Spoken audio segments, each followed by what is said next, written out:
Short whip. Yes, a little black. On this episode of Bone Apple Tea, 159, I think. Yep. We're getting up there. But we had on Sydona, who is I don't even want to say like fitness coach. Maybe like holistic health coach is better because she kind of does. She kind of does it all. She does the fitness. She does the sort of like nutrition, the gut health, the whole bit. Yeah. She is a coach who has a large social media presence, and she is basically all about like things you said, right? Like gut health, holistic health, basically addressing mental health and trauma, etc., helping her clients work their way through those things outside of just, the basic things in the gym, because those do all have a massive impact on the results you will see and are often overlooked or not even considered because a lot of people don't have a ton of self-awareness around those things. Right. Because, I think this whole state of mental health is still in its infancy. So Right. it's really good to see somebody spreading awareness about those subjects and like really helping people and like women who maybe are getting off of birth control as well. We discussed that for a little. Yeah. I think I think we touched on a lot of stuff that's like really important for those that maybe want a different side of like fitness and health and like how it might be impacting them and they might not even know. Yeah. Yeah. It was a great talk. And, maybe we'll have her back on the show at some point. And, so enjoy the episode. Me, I talk all the time and I tend to like interrupt. So it keeps me from interrupting people. Yeah, you need to shut up sometimes. Yeah, most of the time, really. This sounds so official with these. I know, right? It's kind of funny. Yeah, like you guys sound like I sound like I'm a podcaster. Yeah. Sounds pretty legit. Well, today you are. You know? Yeah. See, and you'll get some clips and you can throw them. That's what's kind of nice about like, I don't know. I mean, it sounds really good. It's like kind of weird at first because you're like, what the hell? Yeah, what the? Yeah. On the radio or something? Yeah. That is fun. Yeah. So I'm actually really curious though, when you've been doing fitness like period just for yourself for how long? Oh, so we're just getting into it. Yeah, we kind of just jump right in. Yeah, okay, we just jump right in. Yeah. Ever since I was like 16. 16. I started nice. lifting. Okay. Yeah. What like inspired you to lift? Like for me, it was my mom, oddly enough, which I think is like not something I hear all the time, but it was like she was super into working out. And I think back then she had like these little videos you follow along with. And I was like, I don't know, like 13, 14. And then it just kind of like went up from there. Yeah. Yeah. Well, I wish my story was that happy. No, so I was actually. Oh, no. Oh God! Oh, here we go. No, I hate when people bring up their story and they like. I try not to bring it into my life, obviously, but a lot of what I do is like, especially recently, is like help people work through emotional traumas because like I work with a lot of cases where it's like holistic health and mental health has a lot to do with it. But anyways, the way that I got into it was I was like bullied pretty bad and I had some like trauma and stuff like that when I was younger. And so I was actually homeschooled when I was for my junior and senior year of high school. Oh, no way. Yeah. And so like we had a gym in our basement, basically. Like we had like a squat rack, cable, stuff like that. Wow, you had a squat rack in the basement. Yeah.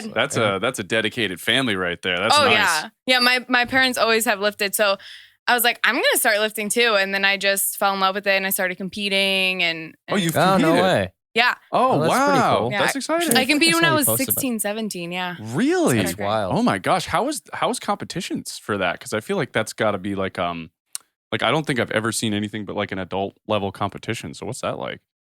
Being that young, like in competition. Yeah. Well, they have divisions. I was definitely the youngest. Okay, right. Because so for my first show, I think they have like novice, right, which is just a new competitor, and I think they have a teen division. Okay. Is it based on like how many years you've been doing it, or like is it literally just like age brackets? Like, so the junior I think is like you have to be like a teenager or like under 21 or something, but novice is like your first show ever. Yeah. So you enter different classes. I did like the NPC. Are you guys familiar with bodybuilding? Yeah, sort of.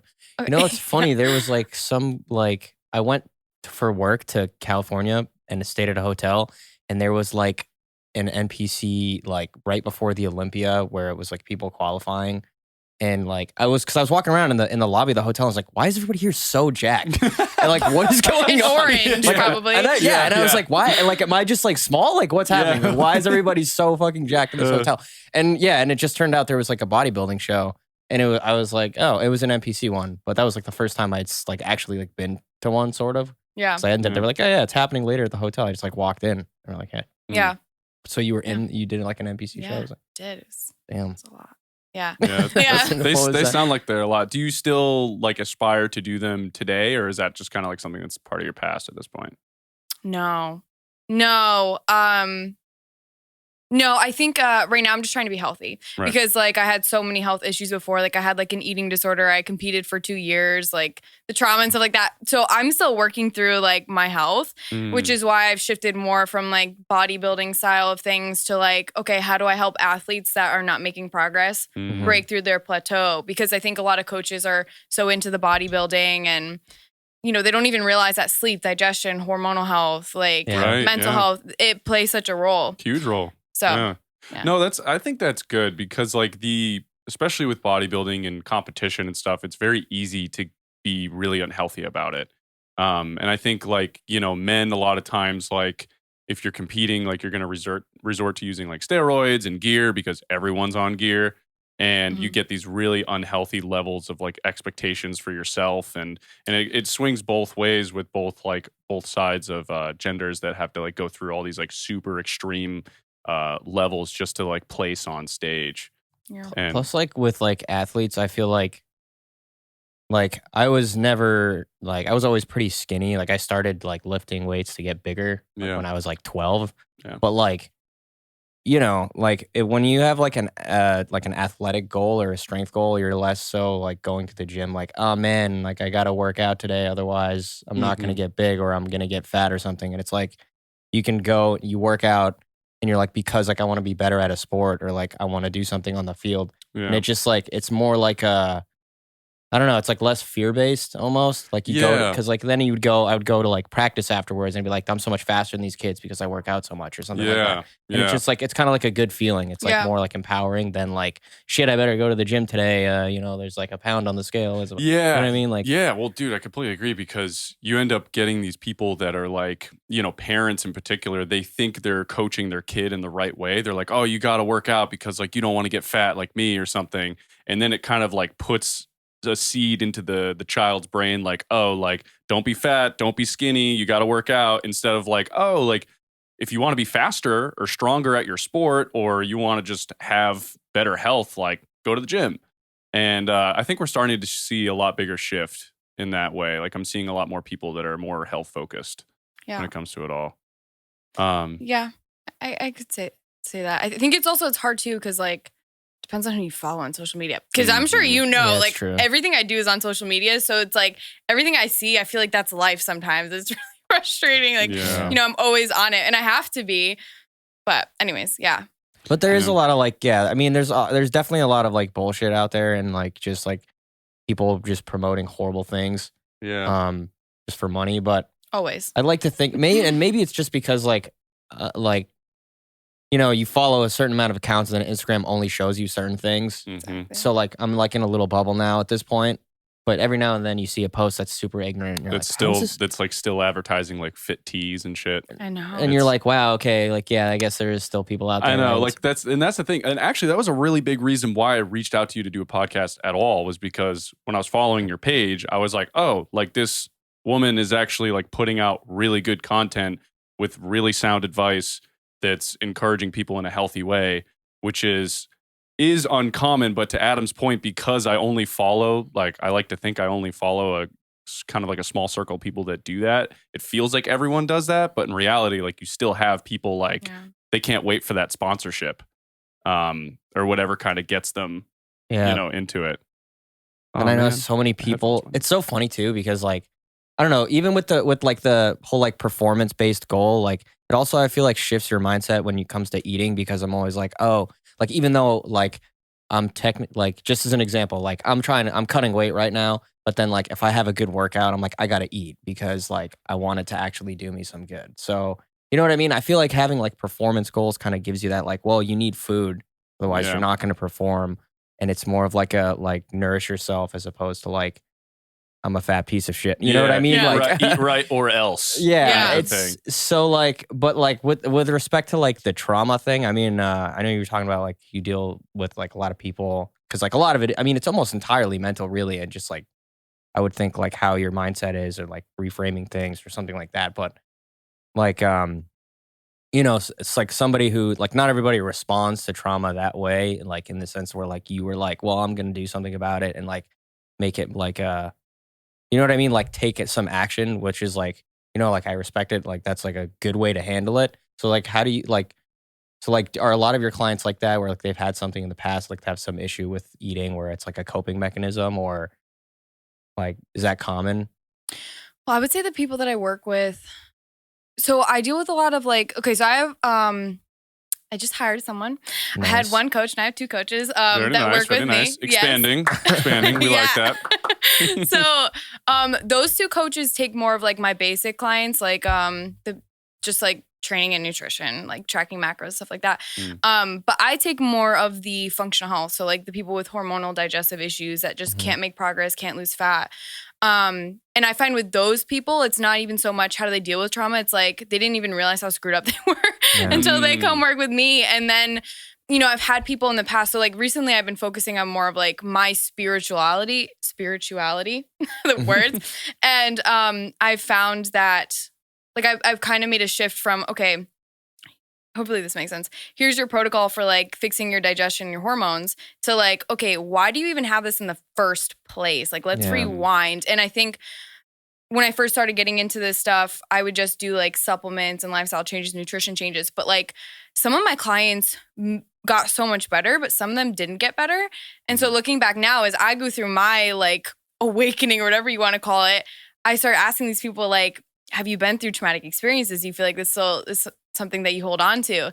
And yeah, like the people that don't get better is because they're still holding on to things they didn't even realize that they were holding on to. So it's not even necessarily that they recognize the stuff. Like I had one girl, we did everything right with her digestive protocol, and she didn't get any better. And so I asked her, well, she got a little bit better. But I was like, is there anything you feel like you're holding on to? And she's like, well, my house burnt down a couple years ago. And every time I hear a sound, I get kind of nervous. And I was like, well, that's probably why. Like, maybe we should fix that first. Oh, wow. So it's interesting because when your body's in the fight or flight state all the time, that's when you get these illnesses because basically stress causes inflammation. And when you have inflammation, it's going to cause a whole array of issues. And yeah, it's just a lot. Yeah, I feel like some of those too, it's like, you kind of mentioned like people don't even realize that they have these deep rooted issues. It's kind of like you don't feel the weight of your clothes until someone tells you that you have clothes, like your t-shirt and clothes have weight. And then you're like, oh, it's actually, you're right. It does have weight. And so people walk around dehydrated. They walk around chronically tired and they use coffee to help them cope. And then they don't even realize they're only drinking 20 ounces of water. Like my dad, it's the hardest thing. He's a manual labor worker, always has been. And he's just one of those guys that like, I'm like, hey dad, like drink some water, like you have access to it. And he's like, oh, I drink water. And then it's like, I have 1 bottle a day.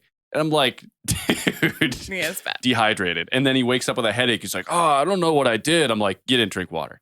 That's And I feel like too, it's like my dad too. It's like he gets like so frustrated when I'm always like, he already knows I'm going to be like, are you drinking water? It's like every single problem he comes to me with. I'm like, dude, you had like an 8-ounce cup of water this morning, like 6 coffees. Like, what do you mean? Like, of course your head hurts. Like, I don't know. But yeah, I feel like that's where I think like tracking things is like helpful because it just gives you perspective. Like if you can dissociate that with like feeling like you owe somebody something, or whatever, like, like you're like, oh man, like I ate way too much or I can't eat that much. It's like, it's more of just like so like this makes sense as to why I'm not getting where I need to go. Here's some numbers.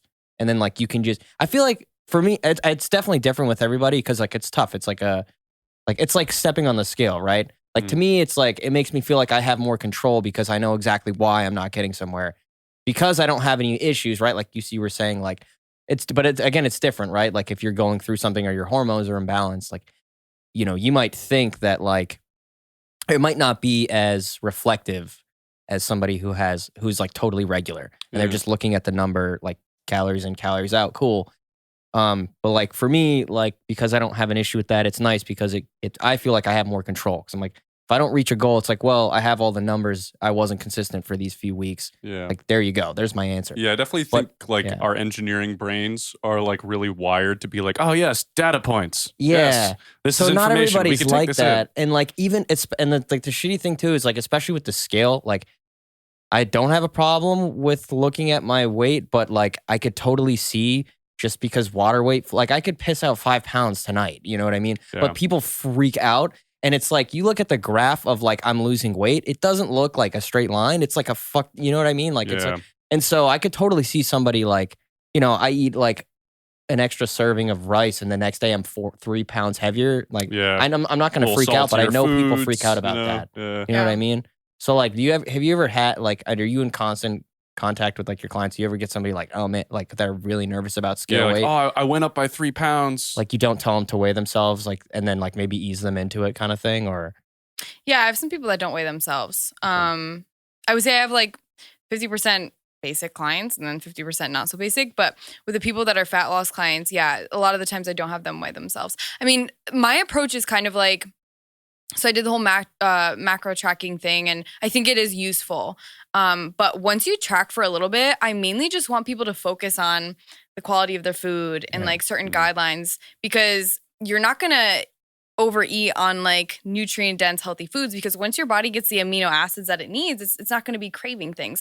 Once you manage stress and sleep, etc., you're not going to have blood sugar swings, and so you're not going to be craving things either. So yeah, I mean, going back to your question though, yeah, I mean, some people I don't have track, but I'm very much flexible. I'm not like a typical like hard ass type of coach, you know? I'm very much individualized into like what that person needs. And I feel, well, that's definitely better, because like not everybody handles it well, in the sense that like, you know, I've fallen into that trap too. You know what I mean? It's taken a while, like you said, like, you know, focusing on just like the quality of the food.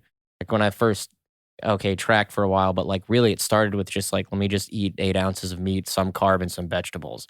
And it was very basic for like months and months. And then it was like, you know, then you get to the point where it's like, okay, well, I guess I can track it. I eat basically the same stuff relatively. Yeah, it's like, it's not like a daily tracking. It's like I tracked one day of a very typical set of eating, so I know about how much is going into each day. But I'm actually really curious though, because like obviously your business didn't start off with like, you know, nearly 200,000 followers on Instagram and like all these various like levels of like success. So like when did you started, you said fitness back in like high school, started competing and stuff, but when did you shift to like, oh, I want to make this my business? Well, sexual harassment. No, I just worked at jobs that like, you know, it's just never, I just wanted to be my own boss, because I was just so tired of like dealing with that stuff. So I knew I wanted to be my own boss. And then I knew I wanted to do it with fitness, because that was my absolute passion. And I already had started. So I started my Instagram account actually when I was 16, when I first started competing. So this was back when fitness was newer. So I gained a following very fast. But yeah, I mean, so I already had that following. And so I started selling guides, because I was like, this is something I want to do. And it was just kind of trial and error. Like I tried to sell like hats and bags, and I tried to do like pretty much everything. And then I actually hired a business coach when I graduated. Yeah, I graduated college, and I was like, I need to do this full time. I tried my hardest, even though I had 200,000 followers plus at that point.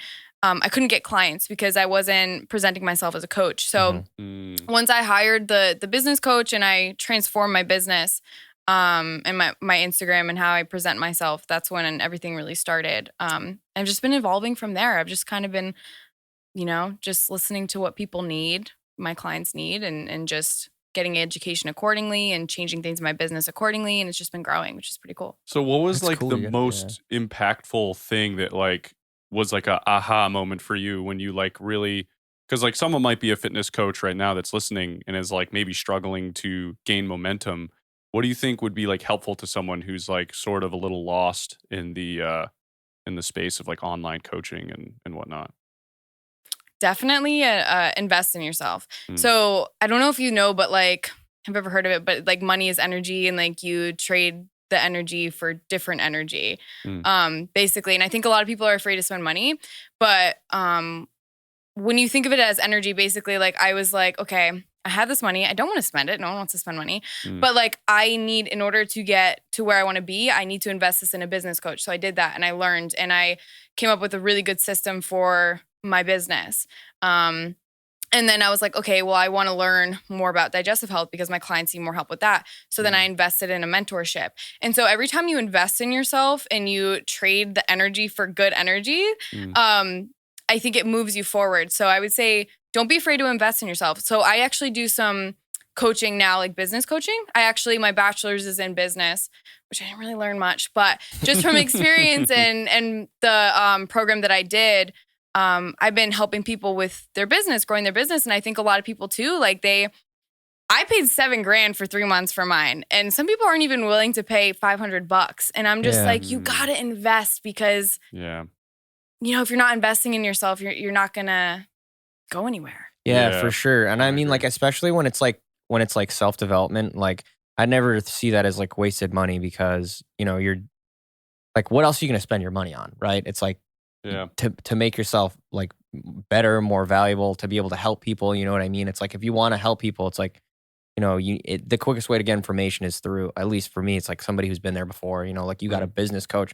Like that's really smart. I actually don't know anybody who's gotten a business coach. And that's interesting. It's just like, cause I never would have thought about it cause it's like very meta, like a business of teaching business. Like, you know what I mean? I don't know. Yeah. But how did that even happen? Like, where do you even find a business coach? Just the internet, I guess. I mean, yeah, they had messaged me. I don't know if you ever get those, like when people message you on Instagram. Yeah, and sometimes though it's a little sketch. Oh yeah. Yeah. So, Well, I mean, I'm sure you're very well aware of like the like you probably get a times 20. Yeah, I get weird DMs. Yeah. Oh yeah, I'm sure. Yeah. Outside of the business offers, I'm sure there's a lot of fun ones in there. Yeah, it's a good time. No, but so yeah, they had messaged me. And I had gotten a couple people messaging me, but I was like, I looked into their stuff, their testimonials, and I really thought about it. And I was like, this is something I need.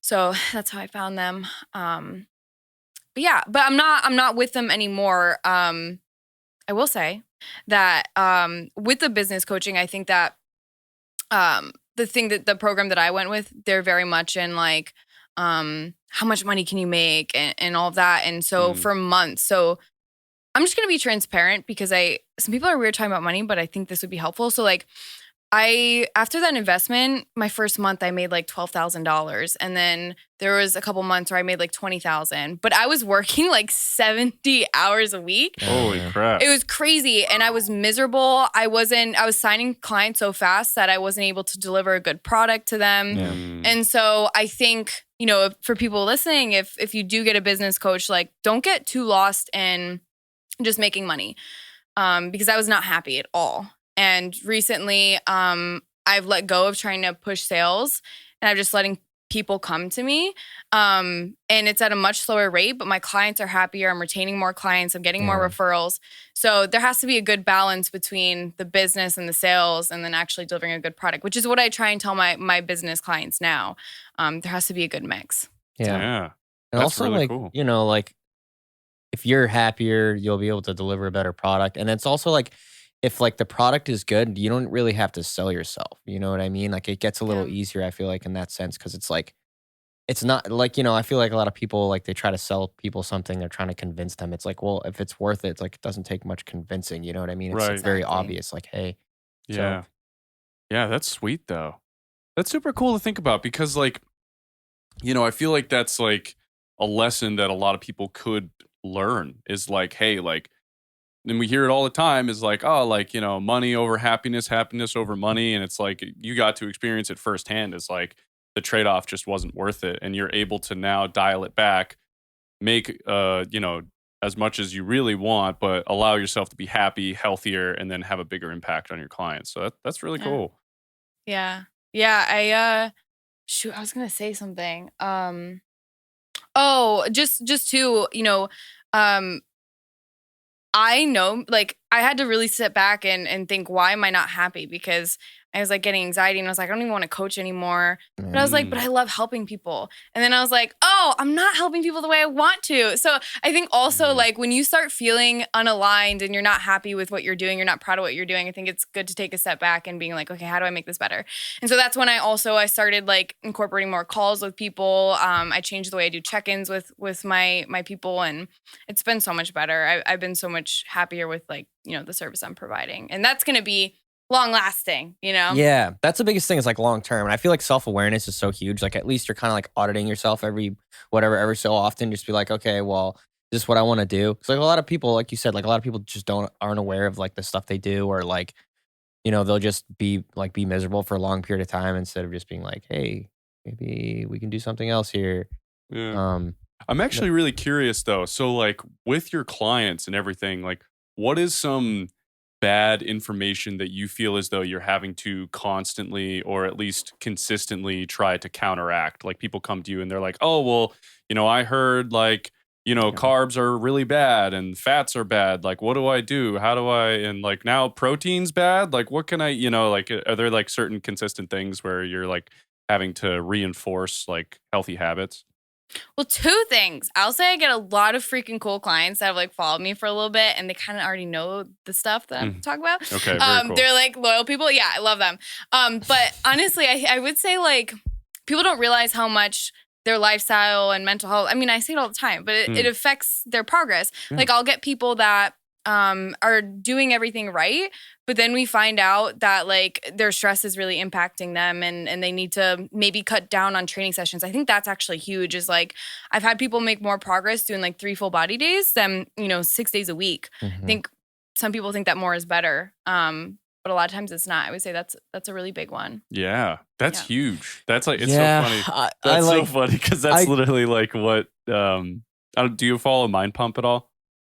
I've heard some of their stuff. I don't follow them. But. Okay, that's like their cornerstone of like thought is that like so many people would be happier and healthier and actually have more progress in the gym if instead of doing the typical 6-day a week bro split, they did 3 days a week full body and just like dedicated those times and then actually took some time off and did a proper rest.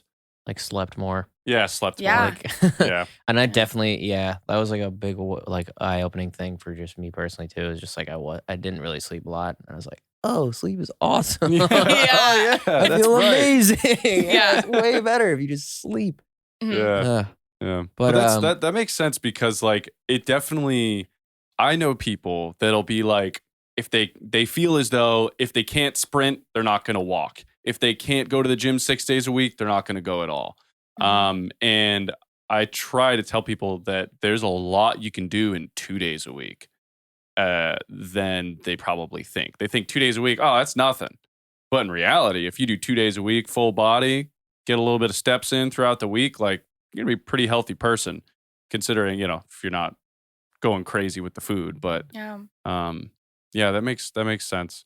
What's like your like go-to when you say go to a 3-day body split, like what sort of, I mean, I guess it depends on the client, right? But like, is there like a certain way that you go about splitting it up between like phases of months or anything like that? I don't work. I would say most of my clients are a little bit more like intermediate, beginner. So honestly, I just do very much basic stuff. Like I don't really periodize anything because it's mostly hypertrophy anyways. But I'll usually just make sure that they're getting 8 to 20 sets per muscle group per week when I write their program. Okay. And then depending on how healthy they are, I'll manipulate how intense they should be going. But beginners, I usually don't tell them to be too intense. Like, go too hard basically. It's mostly just like making sure their form is good and they don't have any muscular imbalances. Because when you do bodybuilding style training all the time, you start to get some like achy joints and muscular imbalances. So I try and add in some functional training stuff in there.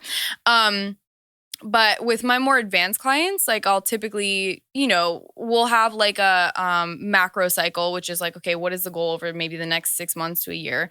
Maybe someone really wants to grow their glutes. That's our main goal. And then we'll break that up into around like probably like 2-3 training blocks with like 3 mesocycles. So basically in the mesocycles, it's kind of like 3 to 4 weeks. And, you're breaking that up into, okay, we'll do some like more strength focused stuff. We'll do some more like functional hypertrophy and then more hypertrophy. So just switching up the rep ranges. So it's kind of like undulating periodization. Yeah. That sounds like, that reminds me of the NSM CPT certification. They had like, that. God, I don't even remember that. Yeah, they like it just about like the difference between like macro and mesocycles and stuff. I was like, oh, that sounds like I remember like taking the test, like, all right, is the answer A or B, macro or mesocycle? Yeah. But that's really cool. I like that style. So like with the intensity, like I feel like for beginners it's kind of tough because like I don't really know how I would explain to somebody the difference between like pain you're supposed to feel just being sore from lifting versus like, oh, you shouldn't feel that. You know what I mean? Like, you know what I mean? Like, yeah. How do you describe to somebody like, well, yeah, you're going to be sore, but like, there's a type of soreness that's okay, but like, you know what I mean? Like, do you have trouble like differentiate? I guess if you don't go super intense with them, maybe it's a little easier to avoid actually getting injured. But like, do you have problems with like clients, like they're like, oh man, like my arms hurt, but it's like, yeah, you're working out. That's what happened. You know what I mean? Like, how do you kind of differentiate? Is that like a tough thing? No. See, I love talking about this because I'm like, there's so many things I could say. No. So I would say, well, with beginners, I usually start them out slow. So like if I'll go on like a sales call with them just to make sure I can help them, assign them to which coach they should be working with. And then from there, I'll send over my intake form and then I'll go on a second call. So I'll develop their plan. I'll go on a second call with them to go over the plan. It's like a Zoom call.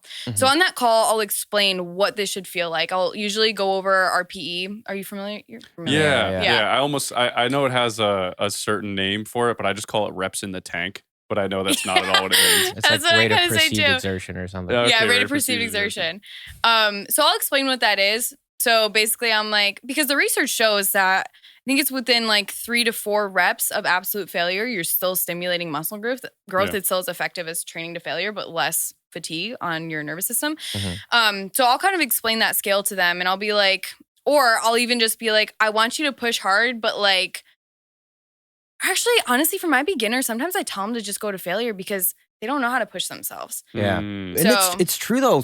I know so many people that are like, yeah, I'm working out, but nothing's changing. And like, I don't feel it in my arms and I'm doing like 30 reps and like 4 sets. I'm like, dude, you're not, it needs to be difficult. Like if it's not difficult, like nothing's going to happen, Yeah. So, I mean, with my beginners, it's usually just I'm going to push and like, but another thing too, so like if they're not recovering before the next workout, maybe there's an issue there. I mean, if they're doing 3 full body days a week and they're not recovering from the workout, that tells me that, okay, something's going on. Maybe there's like a vitamin deficiency, you're not getting enough sleep, something like that, electrolytes.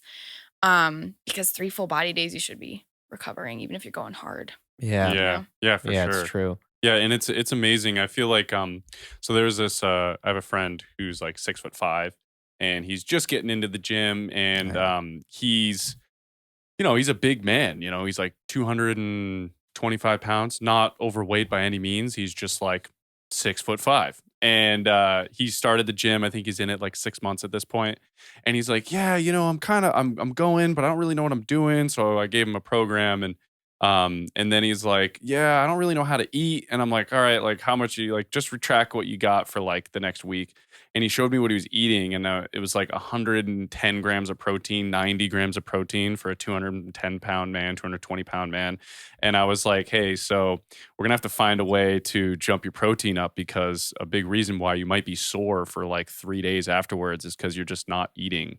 You're having like chicken noodle soup and clam chowder as your main protein sources, like we're gonna have to switch that up a little bit. And then he started switching it up, and he's been he's trimming up for a movie role that he got, and like he's starting to see like the delt separation and stuff. I'm like, all right, let's go. See, and so like it's really nice working with someone like that, because if they do follow through with it, then they can see for themselves like, aha, like it is really just like for most people like an equation of things, and sorting out sort of like the nooks and crannies of it all. Yeah. Oh, it's the best thing ever when you get someone results, Mm. especially when they feel like they can't. It's really cool. That's Yeah. awesome. Yeah. What's been some of like the most challenging?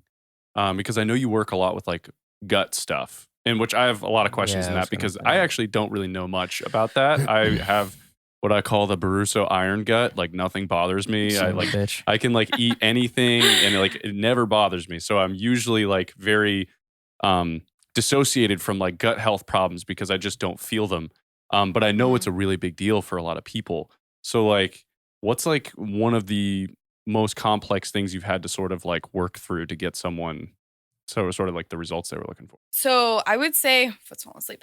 I would say, well, the one that I had, like, I would say there's two people that I had to be like, okay, why don't you, talk to someone and come back and we'll fix your digestion.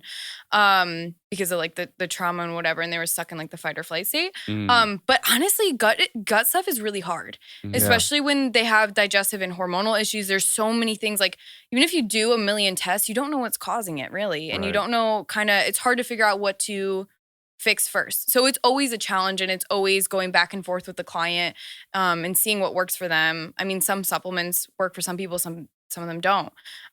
Same thing. So like with small intestinal bacteria overgrowth, usually people, which is just a bacteria overgrowth, usually the doctor will be like, okay, let's put you on antibiotics. So obviously you can have a resistance to the antibiotics. It's the same thing with what I do. So I use like antimicrobials, like oil of oregano, like mastic gum, these types of things. And you can still have a resistance to them too. Yeah. So it's really hard to figure out what works for each person. That's the hardest part. And I feel like too, like, well, a couple things. So one, like, when I was in college, I had a bunch of like gut issues for Yeah, a I variety remember of that, reasons. There was actually. like 1 year where like I was super stressed out, and like so I tried the whole FODMAP thing, and then it basically took like years of like not eating this. Oh, I feel okay. Like let me just eat this. You know what I mean? Like years, and like I wish I knew a faster way to do it, or like decided to just stop and read more about it at the time. Like now it's okay, but like with respect to antibiotics, like my mom took antibiotics for a really long time for something, and like now her gut is completely fucked. Like you know what I mean? Yep. And it's really shitty because I think it's kind of exciting that like people are actually starting to talk about it and do research about it now. It's thinking like 20 years from now, like people's lives are gonna be so dramatically different. Just like even from like a mental health perspective, addressing somebody's gut, and then like physically too, because I know a lot of people that like have had bad experiences with antibiotics, because an antibiotic doesn't differentiate between good and bad bacteria in your gut; it just kills them. Yeah. So There you like go. you know what I So mean? smart. It's like well, it's just shitty because I know so many people that like they need to take it for like some reason, and then afterwards they're like, well, now my whole life is fucked up because I was on antibiotics for so long. Yeah. And like, have you had anybody that has had like specifically taken like, oh, they've been on antibiotics for a while, and like that's like a thing you kind of have to work on? Yeah, I mean, if you're on an antibiotic, something you can do is you can add a probiotic too. Yep. So that's a thing you can do. Didn't know that. Very cool. Yeah, it'll help basically because we're populating the bacteria. There's specific brands that you can do and strains of bacteria, but yeah, I would say like, so triggers for digestive issues, it's going to be trauma. Also like high stress, gluten intolerance, could also be oral birth control is a big one. Oh, man. Synthetic estrogen plays a role in that. Also, yeah, the antibiotics or any like surgeries. Yeah, those are pretty much the big triggers. So yeah, one of those is going to cause something with the gut health clients.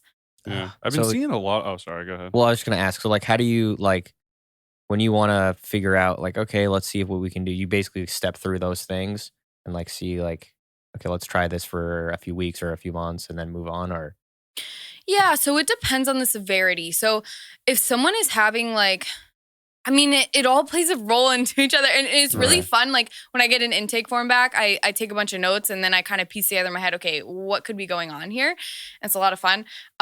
So like I can be like, okay, maybe it's because of the stressful lifestyle. And usually like, okay, with stress, it'd be like stomach pain and maybe some like either constipation or diarrhea. And then we would address the stress. Or if they have bloating from the time they wake up, from the time they go to bed, that's probably going to be small intestinal bacteria overgrowth. So then we would do that accordingly. Or it sounds like maybe they're only bloated sometimes. So then we eliminate gluten and dairy because those are usually like the culprits for food intolerances. So it really depends on the type of symptoms that are presenting. Also, if they have hormonal issues as well, or if they're on the birth control, Yeah, birth control. That's what I was going to ask is like birth control seems to be getting sort of like a huge reevaluation these days in terms of like its impact on women's health. What are your kind of like thoughts on like taking hormonal birth control? A little bit of a tongue twister. And if like, if a woman still wants to use birth control, like, is there other outlets? Because I know nothing about this, but I'm sure.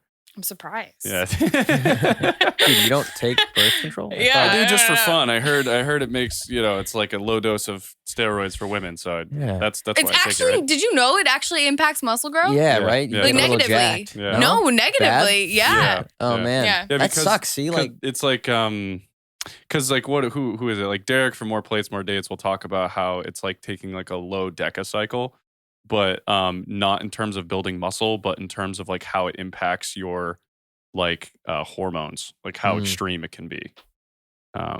But yeah, it sounds terrible. Like every time I hear about it, at least nowadays, and like I know people take them for cramps, I think, right? Like or something like other than just like birth control. Yeah, I don't know. I've heard she's having a ball. This is why we need to have female guests. Yeah, I don't know. My leg was cramping at the gym earlier, and like if it's gonna help, I'll start popping pills. Yeah, well, because like this is what I hear from like women that I talk to is like, oh, I take it because it helps cycle my period, or I take it because I have hormonal imbalances and it helps balance me. But to those, to your, what's your kind of like take on that? Because, obviously the people that I'm talking to, not everyone's a fitness professional. They're just repeating what their doctor says to them. Yeah, which is really unfortunate. Yeah. No, it shuts off your hormone production, basically. It's a negative feedback loop. So when you're getting synthetic estrogen, progestin, whatever, I forget. Progesterone? Yeah. Well, it's progestin is the synthetic one. I forget. Yeah, estradiol. Yeah, and I think it's progesterone is the one that when you have a huge buildup of it, it makes your body think you're pregnant, and so that's why like you don't get pregnant when your body's. I remember the diagram in Anatomy and Physiology. It was a cell surrounded by a bunch of yellow bubbles, and the yellow bubbles was the progesterone. Anyways. Yeah. Well, yeah. No. So the pill shuts off ovulation, and you need to ovulate to be able to get pregnant. That's basically what it is. So you're not having a real cycle. Like if you bleed, it's just why can't I think of words right now? But you're not. Because you're under pressure. The cameras, the lights, the microphone. Hot seat. I know. That's funny. No, I'm fine. It's an anovulatory. That's the word. Bleed. But my thing too is like it puts a lot of, specifically the oral, it puts a lot of load on your liver. So your liver, especially if we have a lot of like pesticides and a lot of like toxins in our society now. So it's going to put a lot of stress on the liver. And so also you're not going to be producing the progesterone and estrogen that you need and the benefits that has, especially for like skin and libido and muscle growth. And then also, and then the gut health. Oh, yeah. I was like, it's fine. So like the synthetic estrogen is actually going to play a role in intestinal permeability. So like, have you ever heard of leaky gut? Yeah, I have. Don't know what it is, but I've heard about it. Okay. Some people think it's like diarrhea. Like my gut is leaking. I definitely have leaky gut. Yep. Yeah. Leaky gut. Sometimes. This guy's got leaky gut. Yeah. That's why I'm moving out. We go. Anyways, no, we're good. We're just going to keep on rolling. Cut that. No, so yeah, leaky gut is basically like, that's going to cause like autoimmune disease because you have gaps in the tight junctions in your gut. And so then that's when like food and toxins can pass through, your immune system has a response, and that's when you can develop autoimmune disease, especially if you're already predisposed. So there's a lot of things with birth control, but what you can do is you could do like a non-hormonal, which is like a copper IUD, or you could just track your cycle. So there's a couple things that you could do. Interesting. Yeah, that's true. I've seen a bunch of stuff about just like track. The thing, it's like, but it's tough to do, right? I mean, it's not like, is it like I don't know anything about tracking cycles, but Besides from my steroid cycles. the only thing that I've like heard is like, oh, there's like you can kind of narrow it down to like a 5-day period where it's like, hey, you're Probably gonna ovulating. get Yeah. But I don't know. It sounds like is that like an easy thing to do, or like is that constantly changing? Like Yeah, it's a pain. yeah, it's tough. I'm not gonna lie. Yeah, I mean, because you would have to like take your temperature and track it. That's the best way to do it. Is What that you like can the basal do, body temp thing? yeah, Okay. Okay. yeah. I mean, you can also get like ovulation strips. So you just pee on a strip and it tells you if you're ovulating. But yeah, I mean, Didn't even know there's that. like Yeah. yeah, there's like a 6-day window where you can get pregnant. But if your cycle isn't regular, Yeah. then that's where you can Just throws a run wrench in the into whole thing. yeah. Yeah. So that's what's hard. So I just recommend being single. But So, yeah. yes. Anyways, to anyone wondering, just be single and It's that's fantastic. it. Yep. Yeah. Well, it's definitely interesting because like it's obviously so common for ever since it came out to just take it and to take it. And some women, I know a bunch of women that don't even take the sugar pill week. They just keep on going. So they never get a period. And I've always like thought like, I don't know what the implications are on that, but I'm pretty sure you're probably not supposed to do that forever. Mhm. You know, like usually like a sign of like being malnourished for women is usually like a loss of period if you typically have one. Like when people are getting like ultra lean and they lose like period cycles and stuff like that. Actually, is there like a post-cycle therapy for birth control if you've been on there birth ought control to for like be. 20 years or something? You I know feel what I like mean? there's We have got to be. post-cycle therapy. Like similar to how like somebody gets on like testosterone or whatever, and like they're coming off of it, and then they're completely shut down, and so they'll do things to kind of stimulate your natural production. But I don't know if is there anything like that for like women coming off birth control. Like I don't know if it like permanently fucks you up if you've been on it for like 20 years, but. Do you know anything about that? I guess I like. Not from a feel like- doctor. Yeah, Yeah. right? But I That's mean, interesting. I help people come off. So I would say like making sure that they don't have digestive issues, supporting liver detoxification, maybe adding in like a prenatal multivitamin to replete the vitamins that are depleted from the Prenatal. birth control. Interesting. Yeah. Yeah, because I've always Makes thought sense. that like there really should be a system in place because a hormonal birth control is like very impactful, as you've kind of described, in terms of like what it does to your body. And to just be like one day like you're on it and then your doctor's like, oh, you don't want to? Okay, see ya. And then it's just like there was this girl I was following and she had like a graph of like her hormones before when she was taking the pill and then after, and there's just this huge drop in levels in testosterone and estrogen and everything.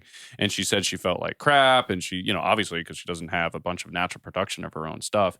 And so it just seems kind of short-sighted in my mind to not have some sort of system in place like, hey, if you're going to come off of birth control that is hormonal, we should probably do some sort of like titration down or like something to enhance your recovery so that you're more you're not miserable when you come off it. No, it's really sad. I mean, that's why I do what I do because, like, no one was helping me. So, like, with my journey, there's like one point in my life where I had like hives every day. I would have a panic attack every day. Oh, wow. Like, I couldn't go to the gym. Ugh, worst. Have you ever had a panic attack? No, I don't know. No, I don't Oh, think Probably Yeah. blocked it out. Yeah. Oh, Probably. you would know. You'd be like, Yeah. never again. Yeah. No, Yeah. but I had so many issues. I had eczema. I gained a lot of weight, a lot of water retention, like crazy. I was just going through it and no one could help me. Like my doctor, my medical doctor was like, or family physician, whatever, was, I don't know the terms for that. I just know holistic coaching. But they thought I had like heart issues. And I was like, no, I just have severe anxiety because something's going on with me. Problems? Yeah, so they made me Interesting. wear like an EKG and she couldn't find anything wrong with me. So then I went to a naturopathic doctor, wasn't helping me. I went to a registered dietitian, wasn't helping me. I went to a coach, wasn't helping me. And finally, like over time, I've just helped myself. And so that's what I hope to be for these people, especially like even just the emotional support, because when you're going through that and no one understands and people think that you're crazy. I was going to say, like, especially after going to like 5 specialists, you're like, oh, it's just in my head. Like, I'm fucking psycho.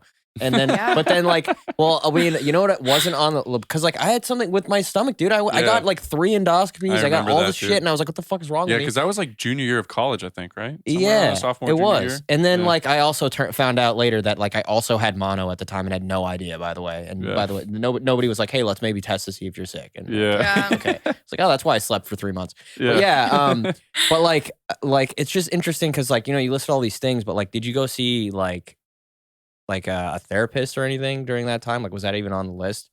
Because like, not like, because like me personally, like I think everybody should be going to see therapists. Like it should just be like, you go to get a physical, like why aren't you going to get like a mental? You know what I mean? So like, I don't know, like was that part of, because like, you know, I know like a lot of people that get anxiety, like they just don't deal with it. I'm like, dude, maybe like, yeah, like it's a shitty feeling. You know? I had someone in my DMs the other day. I posted like some joke on my story. It was like, I think the joke was like from the Babylon Bee, you know, it was like one of those just like obviously a joke articles, and it was like, man who neither diets nor exercises is confused why he's not losing weight.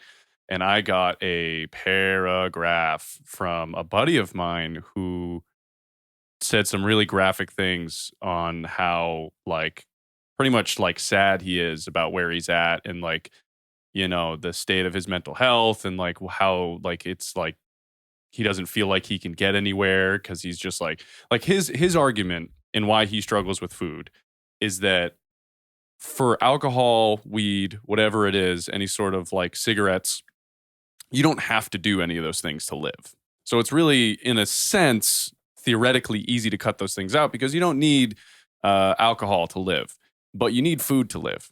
And so every time he goes to eat, he gets the sensation that he's got to keep eating. So I feel like it's really tough because he's describing to me what sounds like he needs to see a therapist because he has like severe mental issues. Do you find that like sometimes like that seems to be a route that people need to take? So this is hard because I went to therapy and I think it opened me up to like realizing that self-reflection is a thing. But I think also like your health plays so much into it. It could be like an amino acid depletion, or like maybe like you have digestive problems, so you lack dopamine, and then you search that in food. There's so many things that could be going on that like therapy won't help you if you don't fix whatever imbalance is going on. Yeah. There's that, and then also, I mean, no one can help you like you can. Yeah. I think like Very true. I don't know if I can say this, but like marijuana. Yeah. No, that's cool. No, it's cool. Okay. Of course. Okay. But like there's that, and like I think mushrooms can be really helpful. There's a lot of research on mushrooms. I'm calling the cops. I'm Yeah. sorry. I don't know. That was it. That was a line. You crossed it. We work for the government. Yeah, so we pretty much. I'm not even joking about that. But Wait, weed is legal. Huh? Weed is Yeah, no, you're right. I think it's I'm totally joking. Yeah, by the way. yeah. I'll fight you. Or are we? Let's address the real elephant in there. You know what? I'm gonna save that for the end. No, keep going. Yeah, no, I would just say, I mean, there's that. There's also like, there's this really good book that I recommend to everyone. It's called Letting Go by David Hawkins. But it's just like, oh, it's so good. Like when you just learn how to fuel your body and nourish it, and like you understand your needs as a person and how to interpret your emotions and all of that. I think that's so powerful. I think people need to realize that there is a way to get better. There is absolutely a way to get better. And I think with every setback I've ever had, actually I have a tattoo that says the comeback's always stronger than the setback. But every time I go into a setback now, there's been so many times I had to pull myself out of it. And every time I'm like, okay, whenever I'm feeling down again, I know I'm going to come out of it. I'm down here for a reason. I need to realize something because clearly something is not working in my life. And that's a sign. Do some self-reflection, figure out what's not working for you, and then take the steps accordingly. Yeah. It's going to be hard sometimes. Like, for example, I have some people that are working busy jobs. They work 60 hours a week. And I'm like, okay, well, you want to be healthy and you want to change your mindset. Your solution is going to be finding a different job. And I know that stinks, but you're going to have to do it. And it's just going to require some change. So there's a solution to everything. It's just some people don't want to do that solution. You know? It's very true. Yeah. Like that's why I like coaching and like coaches and stuff, is just like, because just showing somebody that they're capable of something. Like a lot of people think like, oh, like you said, right? Like even with the job thing, it's like, you can get yourself out of any situation, right? It's just like, it's not going to be pleasant, but you can do it. Like if somebody else is doing something, there's no reason you can also do something similar. You can't do something similar. It's just like that person spent more time doing it than you have, right? Like a lot of people think like, oh, I can't do this or that, like with the job thing, or like feel like they're stuck in a situation. Like I hate when people think like I'm stuck here. Like it's like a very shitty feeling to feel trapped. But it's like, oh, like that's why I like when people get help or like become a little more self-aware, because you get that reflection where it's like, well, not where I want to be because I've been doing the same thing, you know, maybe try something new, or like, you know, it's not necessarily going to be easy, but you're never stuck, right? Like that's like something I can't impress upon anybody like enough is like, you should never feel like you're stuck. There's always like something you can do to change your situation. But it's just kind of like, I mean, that's a tough thing. Yeah. Deep, guys. This is great. I know, I like it. It's mushrooms. Yeah. Actually, not right now. Yeah, no. Did you? What are you doing? It's the mushrooms. Oh my god, I'm high as shit. You can see my pupils. But, Yeah. Actually, did you watch that Fantastic Fungi documentary on Netflix? No. Oh, well, now you got something to watch. Yeah. If you're into that, we watched that. It's super trippy, but it's all like the visuals and stuff. But the information in there is actually really cool too, because they talk about how like, you know, mushrooms are like the one thing that seemingly grow out of nothing. So like, for example, you can leave like food out on a countertop and you leave it out for long enough and you got mold, which is mushrooms essentially.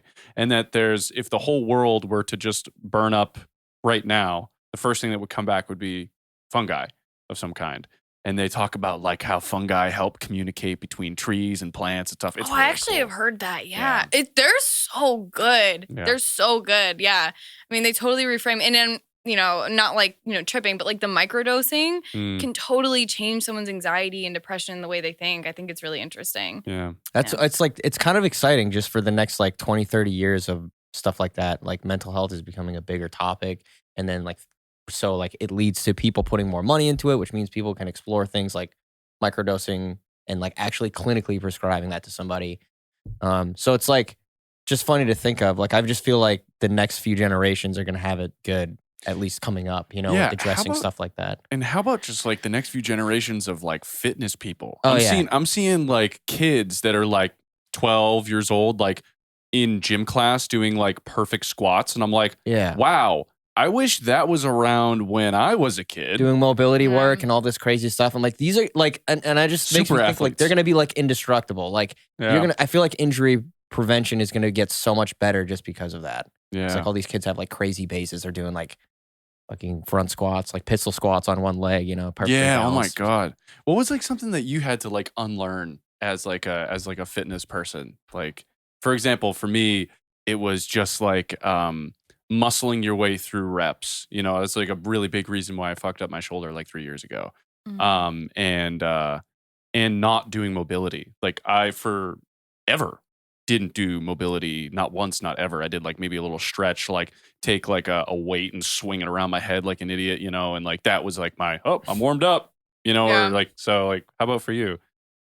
I was like an angry lifter when I first got into it. This was like, screw everyone, I hate you. So I would just like deadlift and I would do like crazy sets. And if I didn't feel like passing out after, I was like, I didn't go hard enough. Right. So that was hard for me. And I still wish I could, but I think that the universe is teaching me a lesson that I need to chill because I'm clearly not healing and I still need to chill a little bit more. But that's been hard for me. I've always loved to push myself. Like I did like track and boxing and all of that before. And I just always loved it. So. No, you're definitely like a very strong person. I think I saw you were like squatting like 200 and something for reps the other day.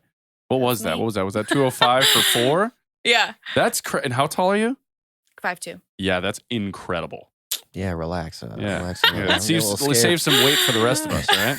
Yeah. But like, that's so true though. Like I feel like, well, at least with the whole, like, you got to go super hard. Everybody I know that is like for example, I'm just going to use my brother-in-law as an example. Like, we'll go to the gym and like, we're like, all right, we're going to do whatever it is for a couple sets here, right?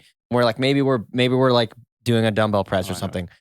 We finish the set and he immediately like grabs a jump rope and starts like jump roping and then like does laps. I'm like, he's like, I need to be moving at all time. I'm like, dude, fucking relax. Like, This isn't like chill. he needs his heart rate to be like blasted the whole time. Like, like we're trying to like push some weight. So like maybe relax and then like regain your strength so we can do it again. Yeah, like rest. Does your brother have trauma? Probably. He probably got all kinds of trauma.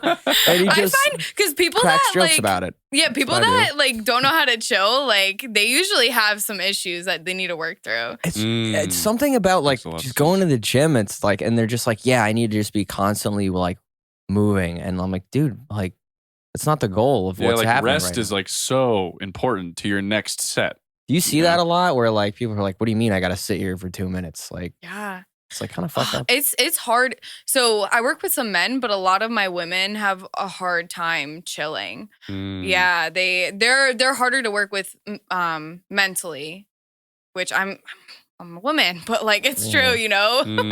We're kind of sensitive and we have a hard time like relaxing. So yeah, I get some of those. But once they start getting better sleep and their biofeedback is better, they understand that okay, this is good for me. Yeah, it like clicks. Yeah.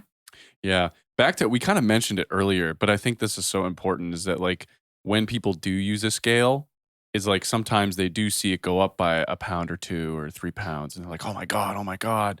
And I think like it's so important to realize that like a scale is a tool, right? It's a tool, but it's not like the end all be all of like, this is how much fat I am or not. And then not all weight lost or gained is necessarily fat. But I think sometimes like you can use the scale, you step on it, and then you look visually in the mirror. It's like, all right, do I look leaner? Do I appear leaner?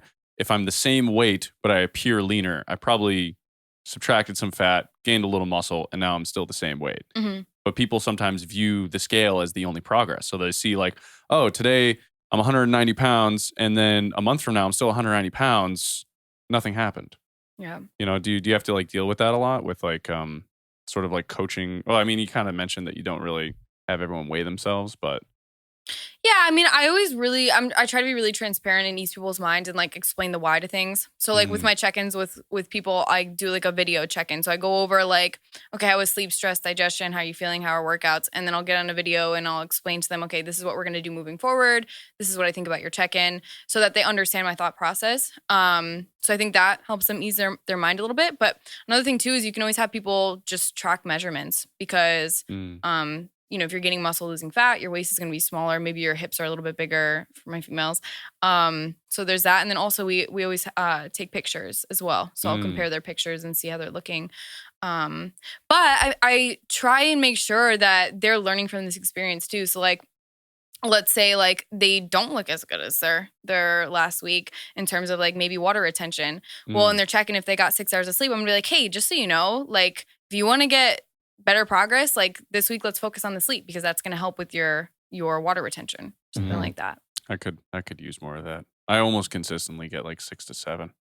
Dude, I feel like you're so consistent though that now it's like that's just what I sleep. You know what I mean? It's like your body's like, okay, cool. And this is what we expect. I never really feel tired. Like at like 6 to 7, I'm like rip roaring and ready to go. It's bad. Like I'm like PM? Hours sleep. Oh, okay. Yeah. And I'm like one of those, I think it's because, dude, I am like the hardest sleeper you've ever met. Like when I sleep, I have like Dracula vibes, you know, or like Mummy. I'm like very much just like on my back straight.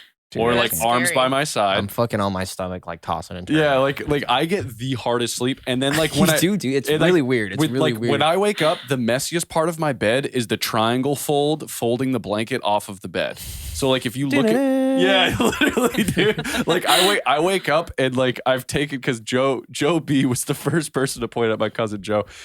He was the first person to point it out to me when I slept over his house, and he was like, "Bro, you don't move like at all when you sleep," and I was like, "Yeah." He's like, dude, look at the bed. And it was literally just a triangle fold. You see like where my legs like came out from under the bed. You just die for like 6 hours. Yeah, dude. So I think that's why I could get away with it. But yeah, I think, you know, maybe it could be better if I slept a little longer. Just try it. Yeah. You never know. I'm like, you know what the problem is? funny, I am dude. both a night owl and an early bird. So like I always stay up on the nights when I'm not supposed to stay up. And then the nights when everyone's having fun, it's a good time. I'm on the couch like, yeah, no, I can be the same way. Yeah. putting on a movie, I'm already falling asleep. Yeah, it's pretty funny.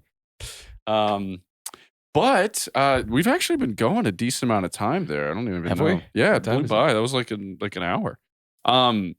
Is there anything else that you want to cover before we kind of like tie it off or anything like that? Like anything you feel like you didn't get a chance to talk about?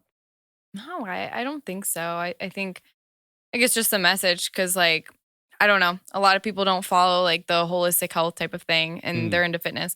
Yeah, if something doesn't feel right, like find someone to help you. Because there's gonna be someone out there. Functional doctors are also cool too. They can probably help you. I think the best thing about coaching though is that it's the training, like if you're an athlete, it's the training, nutrition, the supplementation, etc. Where as doctors, it could be more just like supplementation. But I would say, yeah, that's like my main message because I never want people to feel hopeless. Awesome. I love that. So where can they find you? Do you have any sort of plans for the future that you want to like advertise? I usually ask that to a lot of musician people that we have on, but you never know. Maybe you have some sort of like You dropping an album anytime? Yeah, you dropping a What's mixtape. going on? When Sedona's Sedona! Sid the Kid. Yeah. That's my rap name. Sid the Kid. That was your rap name? What do you mean? What's going on? No, that would be. Oh, okay. I just always had a fantasy that'd be Sid the Kid. I don't know. I mean, it just came works out. so well. Like, It does. We got a whole setup here, so like, Yeah. you gonna drop a couple bars before you sign off here? Okay. Well, really. Oh man, of many talents. Yeah. No, so nothing really crazy. But I would say like on Instagram, people can find me. It's just SYDONA_T. And yeah, you know, if you need help with coaching, just click the link in my bio, per usual, what everyone says. And there's gonna be a link there, and you can sign up for a call with me. There you go. Sweet. Okay, thanks so much for coming on. It was great having you. Thanks. See ya. Thanks so much for listening to Bone Apple Tea. If you like the show, please give us a follow, like, comment, subscribe, whatever it is. Tell your friends about it. And, make sure to follow us on Instagram. That's Bone Apple TV, BONEAPPLETEAV on Instagram. Thanks so much.